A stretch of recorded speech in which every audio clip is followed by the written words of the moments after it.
Good evening నేను ప్రియా. తూర్పు TV వార్తలకు స్వాగతం. నందిగాం మండలానికి చెందిన వీఆర్ఓ చేతివాటం వలన సుమారు 30 మంది నిరుపేదలు అన్యాయానికి గురయ్యారు అనే ఆరోపణలు వినిపిస్తున్నాయి. నందిగాం వీఆర్ఓ రామ్జీ అవినీతికి పాల్పడుతున్నారని, మరణ ధృవపత్రం కావాలి అని లంచం ఇవ్వాల్సిందేనని స్థానికులు ఆరోపిస్తున్నారు.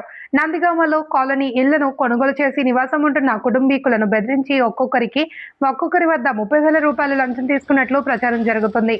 ఇళ్ల స్థలాలకు ఎలాంటి పత్రాలు లేవని, ఆర్డీఓ తొలగించాలి అని ఆదేశాలు ఇచ్చారని చెబుతూ నివాసం ఉంటున్న కుటుంబీకుల వద్ద వసూలు చేసినట్లు తెలుస్తుంది. ఈ విషయమై నందిగాం తహసీల్దార్ సోమేశ్వరరావును వివరణ కోరగా రామ్జీ చేసిన అవినీతిపై విచారణ జరిపించే చర్యలు తీసుకుంటాము అని తెలిపారు.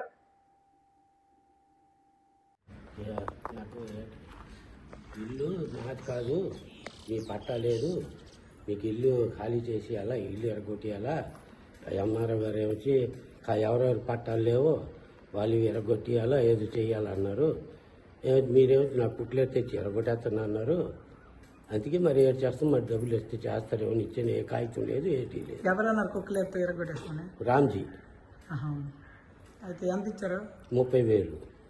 30,000 ఇస్తే ఇల్లు ఎరగొట్టిన కాగితం ఇస్తాను అన్నారు. ఇచ్చారా? లేదు. ఫోన్ యాడ్ చేశారా? ఏం లేదు. మీరు చేశారు? అడిగారా? అడిగాను, ఒకసారి 2 సార్లు కలిస్తే ఏం చెప్పలేదు. ఎవరికి ఏమన్నాడు? ఎవరు చెప్పొద్దు అన్నాడా? చెప్పదేయటం లేదు, నేను ఇస్తానే అంటున్నాడు. మరి ఎప్పుడు ఇస్తాడో తెలియదు, బయటికి తెలిస్తే ఇస్తాడెవడో, అదొక భయం కదా. ఎవరు తోసిమన్నారని చెప్పారు? ఏమో ఎవరు చెప్పారు. ఎంఆర్ఓ గారు అక్కడ అవన్నీ ఎరగొట్టేమంటున్నారు, అలాగే మీది కూడా ఎరగొట్టేస్తామంటే నేను ఇంట్లో ఉన్నప్పుడు ఎరగొట్టు, బయట ఉన్నప్పుడు ఎరగొట్టుకో అని చెప్పారు. మీకు ఎంత అడిగారా డబ్బులు? డబ్బులు ఇయ్య అన్నారు.